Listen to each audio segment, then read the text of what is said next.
So what we've got is our box plot right here. We can actually create this box plot. And I don't want to just arbitrarily create it. I want to kind of start in the median. So there's my median, 45. Now I can see that the difference between these two, that's a difference of 3. That's a difference of 3. So it's going to be symmetric on either side of that. So there we go. There's 42. There's 48. So my IQR is right there. Now I can see the difference between these two is 8. And the difference between these two is 8. So it's going to be something like this. Okay, that looks pretty good. Looks really good. Oh, man. So good at this. Okay, so there we go. Now, when I see that kind of a box plot, that most likely, and it does say most likely because unless we see the histogram, we don't know for sure, but most likely that is going to be unimodal and symmetric. C. Okay, you guys are getting your first taste of progress. And I never shared the poll earlier, but it was a 50-50 split. Half of you got the bell work right, half of you did not. So you know if you didn't, and I never ended the poll either. So now it's ended. But let's just move forward. You get your first taste of progress. We're going to do a little bit of Desmos today, and then we're going to talk about kind of the first ideas presented in chapter 6. Hopefully you read this, so this will just be some review of some important ideas. So remember, our progress has taken us down the Colorado River through the Grand Canyon. It's a metaphor, okay? Now, we started here at Lee's Ferry, mile 0, and look at how far we've made it. We made it to House Rock Rapid. Doesn't look like much, but hey, it's progress. All right, I know this video is going to be choppy when you watch it, but that's okay. This is going through House Rock Rapid. What? No, that is not allowed. There it is.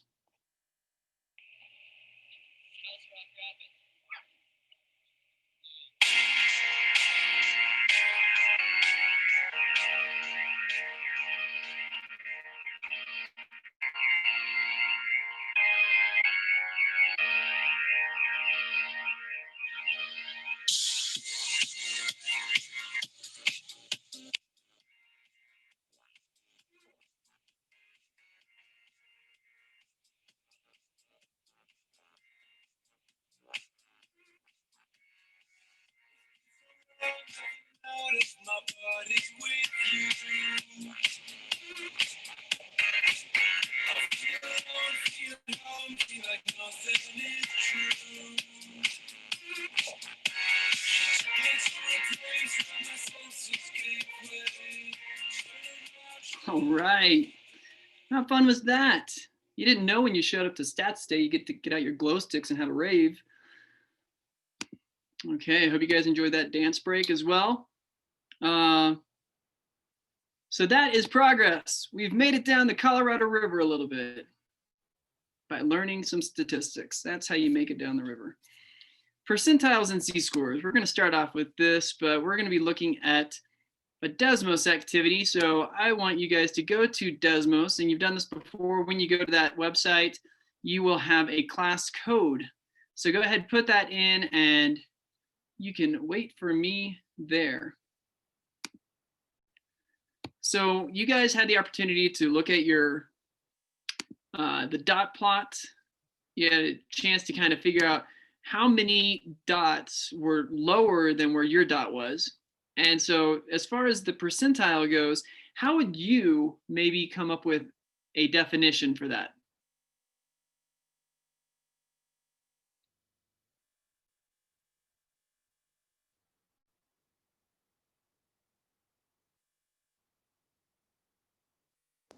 Well, I mean, percentile kind of sounds like percent.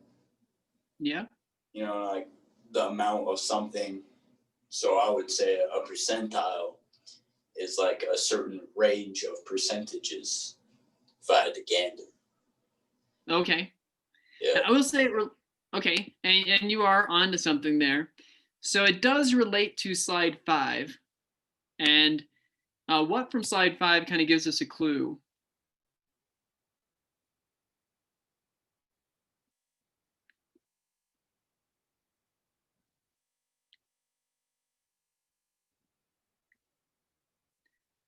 So the very last question on slide 5 is kind of already giving us the definition of percentile.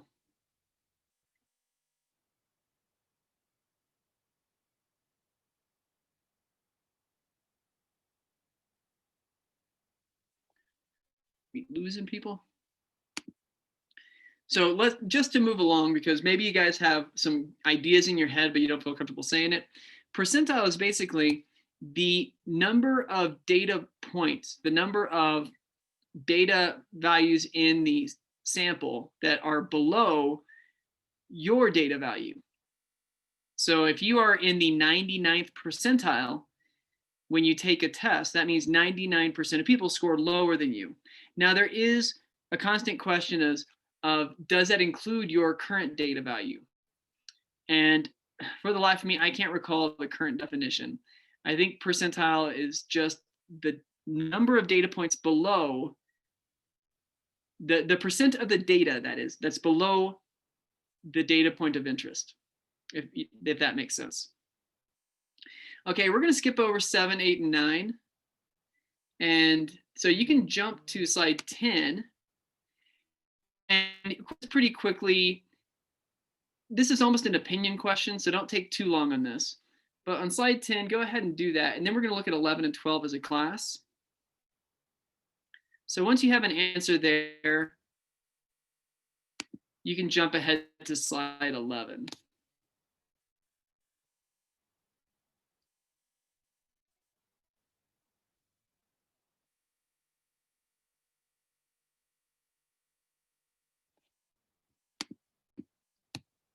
So what we have here are two different population parameters, and we're going to talk about that in a minute. But basically, when we're talking about US women, the average US woman is 63.8 inches tall with a standard deviation of 2.8 inches. And you can see, now we haven't talked about this notation quite yet, but this right here is your mean, and this right here is your standard deviation.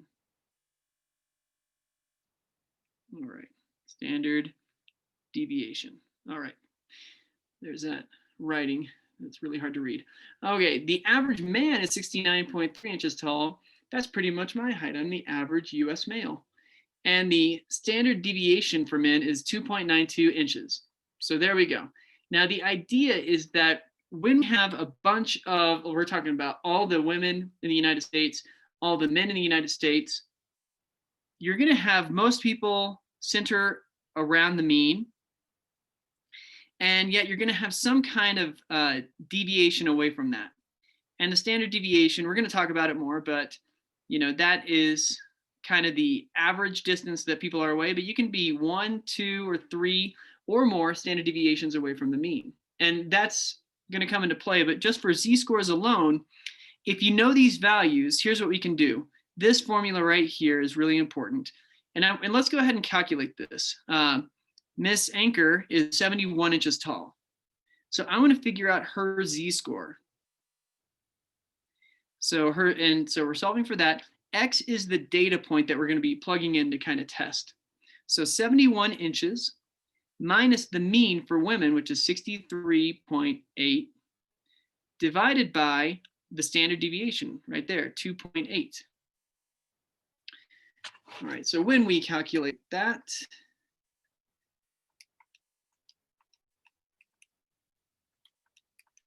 I get 2.57.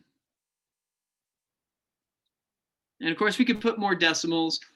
Typically, as long as you're putting enough precision into your answer, that's good enough. Maybe 3 decimal places we'd want to write. All right, so this is the z-score for, I'll just put, I mean, I can't really just put Anchor, but A will be for Miss Anchor, and then the B will be for brother. So let's find the z-score for B, which is her brother. And now he is 77 inches tall, minus, now we're using this population model for him. That's 69.3 inches is the average, divided by 2.92. So here we go, 77 minus 69.3. divided by 2.92, and that is 2.637. So whatever your initial intuition was, like what's more impressive, a woman being 71 inches tall, or a man being 6'5", 77 inches tall, or 6'7", no, 6'5", that's right. Anyways, it turns out that being 6'5" inches tall for a man is a higher Z-score. And so that makes it more impressive. And what's really useful about Z-scores is that we can compare unlike things. So when you hear you can't compare apples to oranges, well, you can. Is this apple bigger than an average apple? By how much? Is this orange bigger than an average orange? By how much? And which one's more impressive? So you can compare apples to oranges. You just have to use scores, because with these scores, you're calculating the number of standard deviations you are away from the mean. Okay, let's just kind of, well, we did talk about this already, but I'm just going to kind of say it real quick. For the Z-score, Miss Anchor has a Z-score of 2.571. So she is 2.571 standard deviations above the mean. And I want to stop right here because it's important to understand your Z-score can be negative. All right, so if you have a negative Z-score, that means that that number of standard deviations below the mean, because you're going to have women who are taller than average, you're going to have women who are shorter than average, and it's important to be able to show that you could be above or below the mean. And depending on the situation, sometimes a really big negative Z-score is preferred. Sometimes a really big positive one is preferred. Sometimes you actually don't want to be at either extreme. You want to be right in the middle. So a bigger Z-score doesn't necessarily mean it's a good thing, depending on the situation. All right, so now what we're going to do is we're going to look at 13 and 14, so we're going to change the context. We're going to be looking at basketball. Who's the GOAT, the greatest of all times in terms of scoring? We've got 3 contenders: Wilt Chamberlain, Michael Jordan, LeBron James. I think you can click, it's almost a poll. So if you want to click who you think is the greatest of all time for scoring, you can go ahead and vote on that. So the greatest of all time, I'm looking at slide 14 now. We can figure this out by basically figuring out the Z-score. Who is the most impressive for their era? So if I move ahead to the next slide, we want to calculate, I want to be on this. We can calculate the Z-score looking at this information. I want to remind you that the Z-score formula, if you need to come back, I know a lot of you are just looking on your browser right now, but the Z-score calculation is your X value, whatever the data point is, minus the mean divided by the standard deviation. So if you want to go through and quickly try and calculate the Z-score for each one of these 3 basketball players, go for that. And I'll pause and let you do that. So you guys did have a chance to calculate the Z-scores for Wilt Chamberlain, Michael Jordan, LeBron James, and the numbers I got, I'm just going to write them on the screen here. I got, if I can get my calculator back on, 2.76, or I'll just do 7.5. So 2.757 above the mean. So for Michael Jordan, it was 3.63 above the mean. And LeBron James was 3.4 above the mean.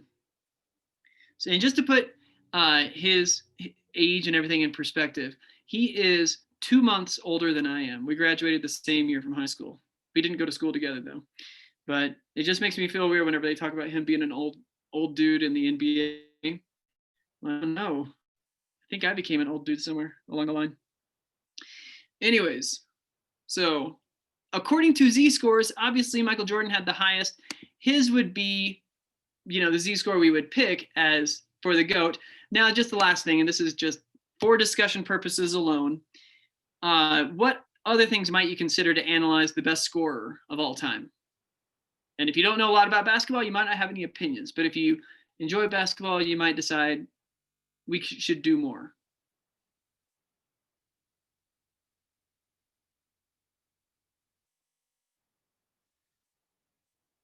Do you think that we just definitively showed that Michael Jordan was the greatest scorer of all time? Or do you think that there could be some other statistics we could look at, other factors that could be taken into account?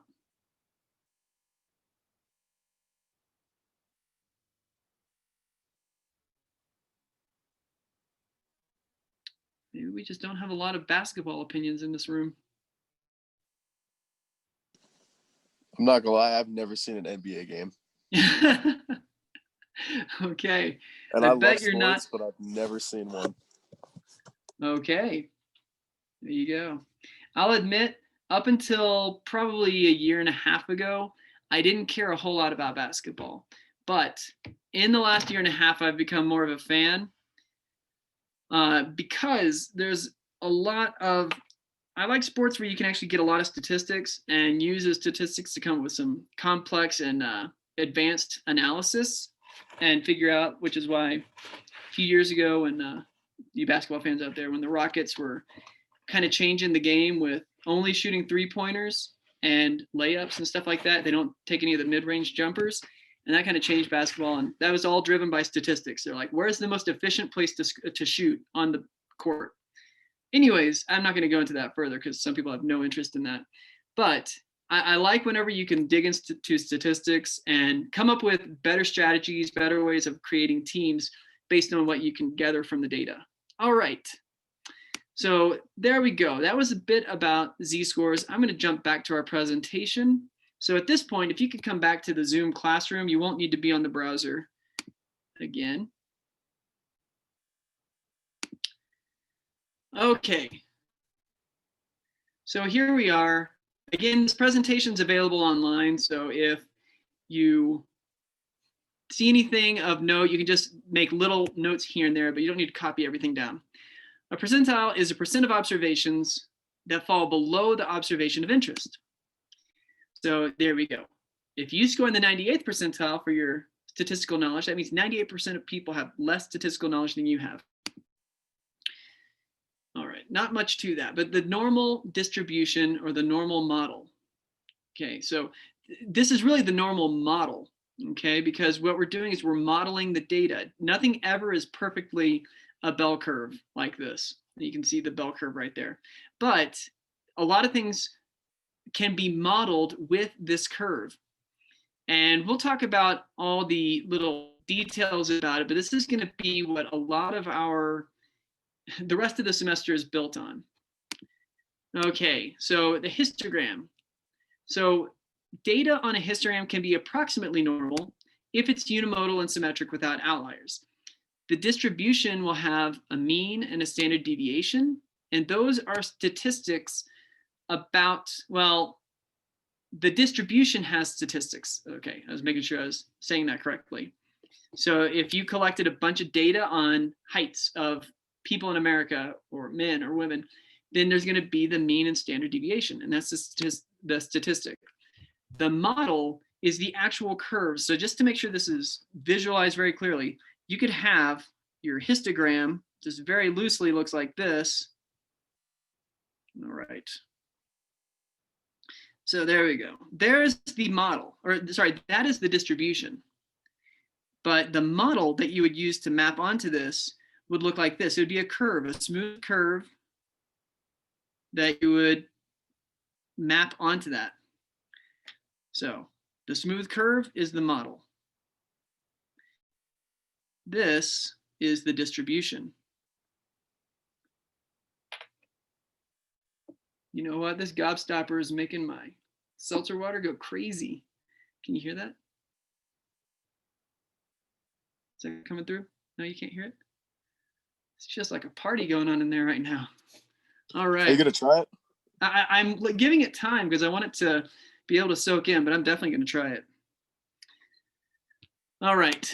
Now the model, when we talk about the mean and the standard deviation of the model, we call those parameters. Okay, and it's just a difference because the model is not reality. And so we can use parameters when we're talking about populations or when we're talking about models. And here's the main idea. We kind of put the cart before the horse a little bit today, because we're already using mu. This is called mu, and that's sigma. So this is the term that we use for mean when we're dealing with the population value or a model. If we took a sample of people and we got a mean of them, that would be X bar. So we want to distinguish between those two, and that's going to come into play more and more as we get into the course further, but it's good to talk about it now. Standard deviation, we just use S, or sigma when it's the population, S for the sample. And notice what's going on here is that now the X bar, it's the bar itself that means mean. Wow, that means mean. I could use any variable that I want. In fact, your textbook likes to use Y. But anyways, mu is the Greek letter for M. So that makes sense. Mean, M, mu. Sigma is the Greek letter for S. Standard deviation, S, sigma. Okay, so that will help explain that. I don't want to spend too long on it. Now you would describe a normal model by writing the letter N, and then mu sigma, which would be, you want to actually write it out. It's almost like when you have a coordinate and you have your X coordinate and Y coordinate, you always write it out the same way, 3, 5. The same thing. If I have a normal model, I want to write it out with N, here's the mean. Maybe I have a mean of 69.3 for height. With a standard deviation, I forgot the number, I'm going to make it up, 2.9. So that would be the model that I use to describe the heights of men. Okay. So if we wrote down, I'm going to just start it real quick. What would the model be for that data? Would it just be N45-2? That's it.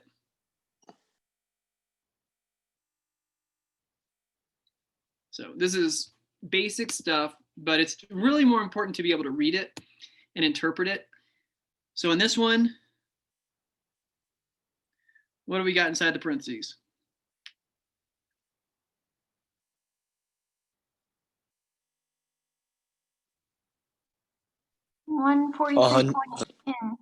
Oh, sorry, 33.61. There it is, 33.61.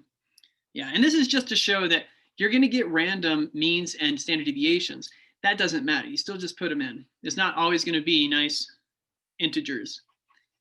Okay. So why do we need to distinguish between the actual data, which is approximately normal, and the model, which is normal? Okay. So this is getting into a little bit of the calculations we're going to be learning. We're going to be learning those calculations tomorrow, I believe. We're going to be doing these based on the area under the curve. And any of you who have taken calculus or pre-calc and already have some idea, calculus lets you do things like this. If I want to know the area from here to here under the curve, well, I need to know the equation of that line, and I need to then do an integral from here to here. There are some statistics classes you can take that are calculus based, where you would have to do this calculation and do the integral and all that fun stuff. We don't do that. We have the calculator do that for us. So that's going to make it a lot easier for us. But it is important to understand we're getting an exact answer for this model. Now they're based on mathematical rules from an idealized distribution that is perfectly normal. This curve is perfectly normal, but our data is not. So the true percentile, when we do these calculations, when we do that, the true percentile is going to be slightly off from the model, but if we wanted to do it by hand, it would require very long calculations. So we're actually doing some shortcuts. This is more conceptual things to understand, but it's not going to throw anything off. All right, so we're using a shortcut by using a model. That's the long story short. And this formula right here is kind of the key to the whole class today. This is one of the, oh, I didn't want to do that yet. this is a very important formula. I'm going to drive that point home in a second. So we already found some z-scores. This is not going to be anything new. The average score was 75. You got an 85. The standard deviation was 7.5. What was your z-score? So here I actually do the work. I'm not asking you to do this calculation. 85 minus 75 divided by 7.5. There's the data point of interest, the 85 that you got, minus the mean divided by the standard deviation. So 1.33. You got 1.33 standard deviations above the mean. You can only calculate this, a z-score, when you have an approximately normal model. When your data is approximately normal, I should clarify. Okay. So there we go. It's how many standard deviations above or below. It can be positive or negative. And this is pretty straightforward. Negative means we're below the mean. All data from approximately normal distributions can be converted into z-scores. And this is why we will refer to this as a standardized score. You'll see that term. So this is what I was saying before. If you're comparing two things from two different data sets to see which is more unusual, you can do that. And z-scores are just really flexible and useful in that sense. So we saw that Michael Jordan's z-score of 3.6 was higher than his score of 3.4. And that's just kind of repeating stuff we already talked about. Even though they played in different eras, we can compare how unusual they were compared to their contemporaries. And we can conclude that Jordan's scoring was more elite in that one factor. It doesn't necessarily mean he's the GOAT. So that's an open question. And so don't know if you guys have questions or what's the word I'm looking for? If you guys have opinions on that. So this is just to show when you have a normal model, most people are going to be within one standard deviation of the mean. So this is where the vast majority of us will live. This is in the context of NBA players. This is where the vast majority of NBA players live. And some people are way down here and they barely ever get onto the floor because they're just not that great. Some people are your all-stars and superstars and whatever else stars, and they're going to be way up here. And then you have your legends that are even higher than that. So there you go. But most basketball players fall right in the middle. And you need those players on your team, but you don't want to just have those players on your team. So where do you fall in basketball? Chart? Yeah. Oh, I am quite definitively like a 1 or a 2. This is this is NBA players, so I quite definitively fall down, trending that way. Let's be generous. Say I live right there. But you're pretty good, like better than the average person. No. You're not a basketball star? I am awful at basketball. I swear. I make up my. I think there's some examples later where I make up my free throw percentage, and I think I give myself a 10% free throw rate. That's being very generous to myself. I do not even make 10% of them. I'm terrible at everything, including statistics. Well, I knew that already. Yeah. All this stuff is fake. None of it's real. All right. This formula is super important. And I will go ahead and tell you, this does not show up on your AP formula sheet. Luckily, it gets repeated over and over again. And there's a form of it that does appear. But this is one that's very important to know. And you will see this many times in slightly different forms. So especially the second half of the class, we're going to be seeing stuff like this over and over and over again. But I just want to drive the point home. Make sure you've got that copied down in your notes somewhere, all that fun stuff. Let's look ahead. For this distribution, the mean is 2.25, the standard deviation is 1.5. What is the z-score for a value of 6? All right, so that is, like I said, it's a trick question for here, but of course, now you know in the future just to look for a normal distribution first of all. And what you'll see, a lot of times they're not going to show you the actual curve. A lot of times what they're going to tell you is that for a distribution that is approximately normal, the mean is ... and so on. So they're going to give you a heads up that it is an approximately normal distribution, but it is theoretically possible they give you something like that. All right, here we go. Here's the fact. In the 2022-23 NBA season, Luka Doncic is going to have a Z-score of 3.5 for scoring average. The mean scoring that year will be 9.7 points per game, with a standard deviation of 5.8 points per game. How many points per game is Luka going to score that season? So just to go through this one, you know what? You guys figure this one out. See if you can. And I'm going to talk about it in just a minute. Okay, so with this problem, we have different information given. So I just want to first of all write down my z-score formula. And I want to just plug in what I know. So they actually give me the z-score. It's 3.5. And they tell me the mean. The mean right there is 9.7, so minus 9.7. There's a standard deviation of 5.8, so I can put that in for standard deviation. So what I don't know is x. So that's actually what I'm solving for here. And luckily, this is pretty simple to do. I can do 3.5 times 5.8. And I'm just going to do it all in one step because I'm lazy. So our x here is 30. It looks like, oh, I already have the work. I didn't even need to show that. Looks like Luka Legend will score 30 points per game in 2022-23. How crazy is that? Just a reminder, I am from Dallas, so it's exciting to know that the Mavericks have one of the best players in the NBA, and he's only like 21 years old. Okay. Here we go. So I think this is another problem for you guys to solve. It is. So go ahead and look at this and see whose accomplishment is more impressive.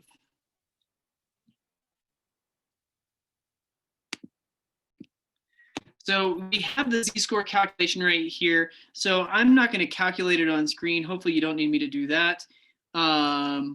So there's no names given here. It's just you and cousin. So the z-score for your cousin is going to go right here, and the z-score for you is right here. So go ahead, write down what you got.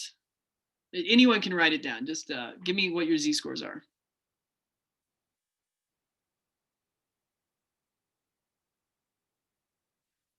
Okay.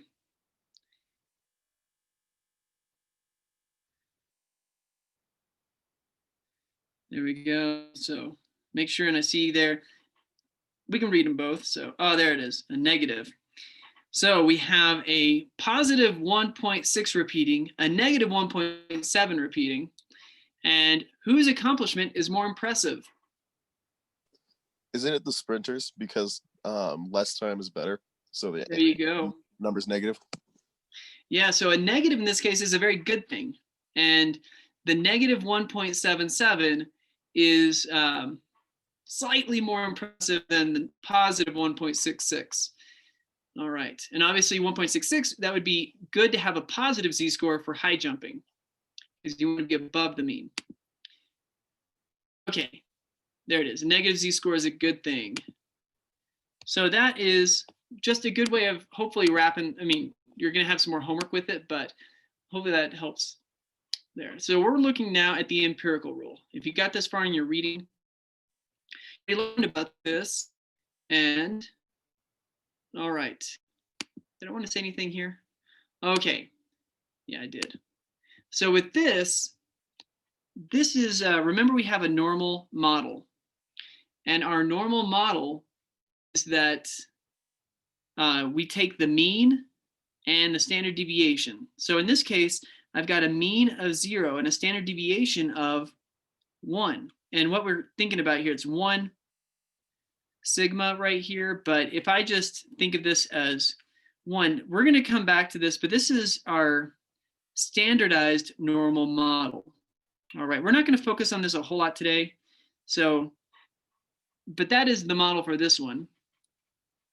So now when I give you this particular model, then we can fill in these numbers, and we'll talk about it as a class, but what is the mean going to be?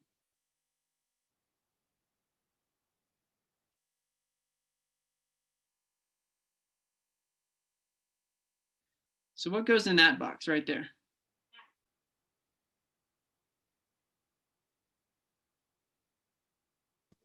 Is it 23?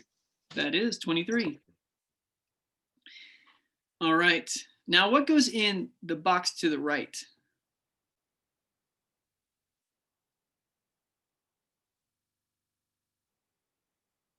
Is it 29? There it is, 29. We're talking about 1 standard deviation above the mean. And that means we're going to add 1 standard deviation to the mean. So 23 plus 6. And then we can keep going from there. So the next one's going to be what? 35. 35. And there we go. That's going to be 41. Okay, so we can go the other direction too. Now we're going below the mean. So the first one here, I'll just go ahead and put it in. Hopefully you guys can tell what's happening. So there we go.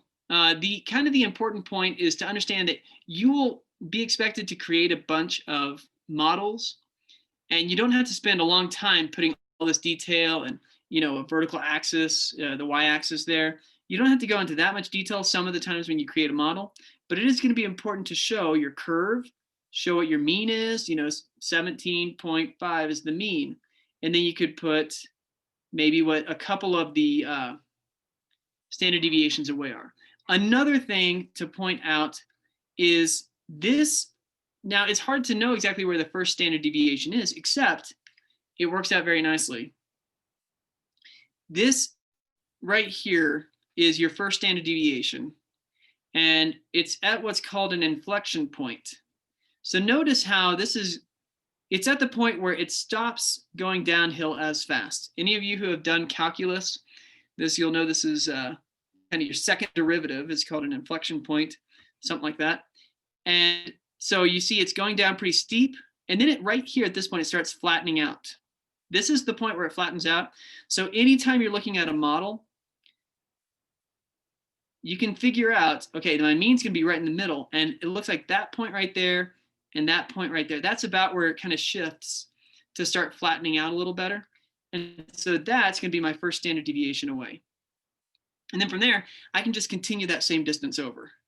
So I can just eyeball it from there. So if that's helpful to remember, look for that first inflection point and everything else just falls into place. And I say that because I will get people drawing models all the time that look like this. As far as like thinking that those are standard deviations, and it's not. Okay, but if you have questions about that, we can go over that again. All right, so now let's talk about what happens in the empirical rule. Now the book calls it the 68, 95, 99.7 rule. If you already read that, you saw it. But it's also called the empirical rule. And here's the idea. 68% of data is going to fall within 1 standard deviation of the mean. So there is your 68%. Notice it's not exactly 68%, but for our purposes right now, that's 68%. All right, now within 2 standard deviations of the mean, and here I'm going from this all the way up to here, that's going to account for 95% of the data. And if we add this up, 13.6 plus 34.1, anyways, you can do the math. It's going to be basically right at 95%. And then the last one, 3 standard deviations. This accounts for 99.7% of data have a normal distribution, which means having a z-score above 3 or below -3 is very, very unusual. So when we saw that both LeBron James and Michael Jordan were at 3.5-ish, that means they were incredibly unusual. Okay, so that's an impressive z-score. And anyways, you've got most people will fall within 1. Even being within 2 isn't, is going to capture most of us.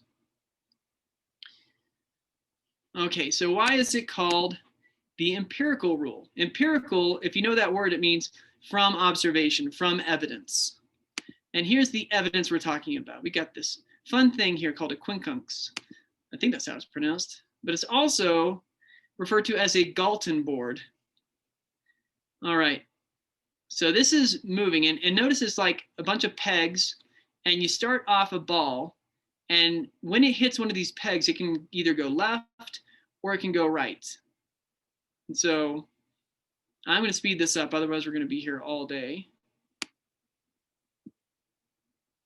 And I'll just leave it like that. I'm going to let this go for about 100 iterations. And you can see it counting up.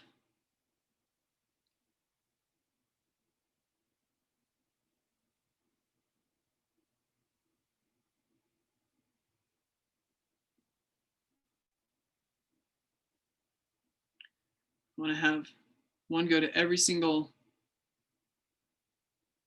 point. Yeah, there we go.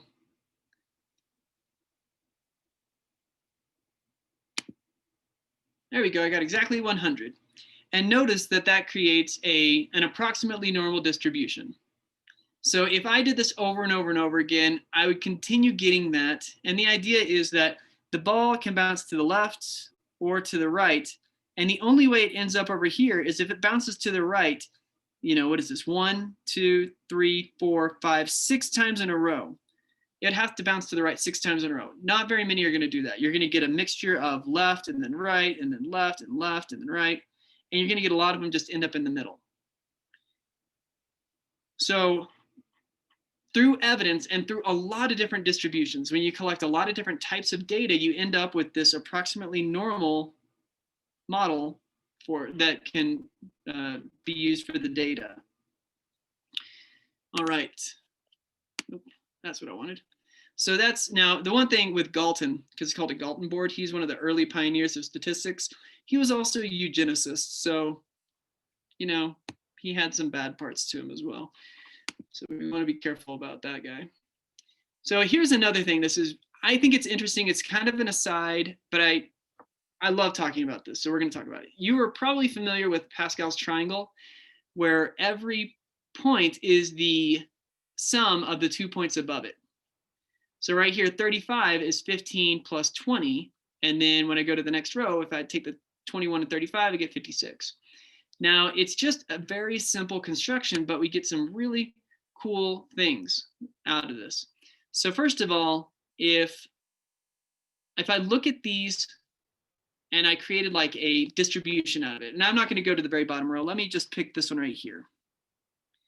So if I created a distribution, I'd have 1 in the first column, and then 5, and then 10, 10, 5, and 1. Now, if I kept doing this, I'm going to see that I keep getting a normal model that's being created. Technically, it's something a little different, but it does look very much like a normal model. Okay, so if I did that one, you could see that it's going to look very normal. And when you get really far down, that's what you've got. Okay, now this is the other really interesting thing. There's so much interesting about Pascal's triangle that I'm not going to go into. You can even create why did I just forget the name of it? The Fibonacci sequence using this. So if you're familiar with the Fibonacci sequence, that even shows up in Pascal's triangle. And if you're interested, we can talk about that more later. But bottom line, let's say that, and I'm not going to go to one of the big ones. I'm just going to go to 10. This might even be too much. But this number 10 represents the number of paths that I can take from the top to get down to that point. So I can go left, left, left, right, right. That's 1. And then 2, 3, 4. Let's see, I could do 5, 6, 7, 8, and I don't think I've done this one, 9, and then there's one more in here. Now I'm not finding it just yet. See, 10 is even a lot to try and keep track of.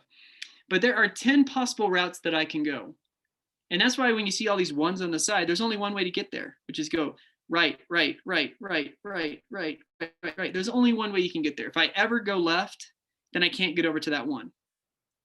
Okay, I don't need to spend too long on it, but it is kind of a fun thing to know about Pascal's triangle, and it does help to explain why the Galton board recreates the normal distribution, approximately normal distribution. All right. So yeah, more of these are there's gonna be more paths to the middle than there are to the side. Okay, what else do we want to talk about? The standardized normal model, I already talked about this a little bit, has a mean of 0 and a standard deviation of 1. And when we convert our data to z-scores, it converts the distribution to the standardized normal model. So even if I started with a distribution that was modeled with like that 23 and then 29, 35, and so on. So I'll just do this one right here. Even if I started with that, as soon as I convert this data into z-scores, this gets converted into this model right here, where 0 is in the middle, 1, 1. And so that's why whenever we look at Michael Jordan's z-score of 3.63, we're looking at it, we're comparing it based on now a converted distribution. And so his z-score lives about right here. And it's at 3.63 compared to the average person who has a z-score of 0. And some people have a z-score of like -2. So that makes it more impressive when you kind of compare what other people's z-scores are. So there we go.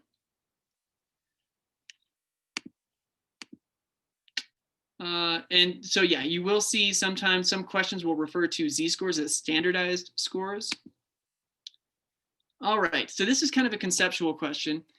If you saw that SAT scores are approximately normally distributed with a mean of 1,059, which scoring range would you expect to find the most data points?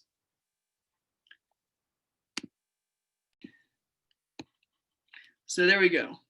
Yeah, C is a correct answer here. So if we're going to create a model for this, we know the mean is going to be 1,059. I don't even know the standard deviation. We don't need to know it for this problem. I know that 100 is going to be below it. 1,100, I did the same thing. 1,000 is going to be below it. 1,100 is going to be above it. And I'm going to get the biggest chunk right there. Now, 800 to 900 is going to be down here somewhere. So there's not going to be very many that fall in that range. And again, I'm making up standard deviations for this, but that doesn't really matter. 900 to 1,000 would be this range right here. Again, not very much compared to the middle. And so the same for 1,100 to 1,200. So you can see that's A, B, C, and D. And you can see obviously C has the most. Okay. So it's important to kind of think through things conceptually and always recognize it doesn't matter the distribution or what the data is referring to and what the model numbers are. Anything close to the mean is going to have the biggest numbers. Okay. Orange diameters are approximately normally distributed with a mean of 3.1 inches and a standard deviation of 0.2 inches. The shaded area represents what range of values for orange diameters? You guys can feel free to circle your answer, whichever one you think is correct. All right. There it is. That is correct. So keep in mind, since we're going down, so we're talking about this shaded region right here. 2 standard deviations below is going to be, well, 2 of them is 0.4. So I'm going to go 0.4 below the mean. That's 2.7. 0.2, that's 1 standard deviation above, is going to be 3.3 right here. And there you go. You can see the range. Okay, there we go. That was it. That was all of it, guys. You made it through. Thanks for sticking with me. I wanted to clear all this. So here's your homework. Now you do have to submit homework online, and you will just have 1 question to turn in. If you could reread these pages, we're going to focus on those tomorrow. And that's pretty much it. If you have any questions, certainly feel free to stick around. But otherwise, you've been here long enough. Have a wonderful rest of your day.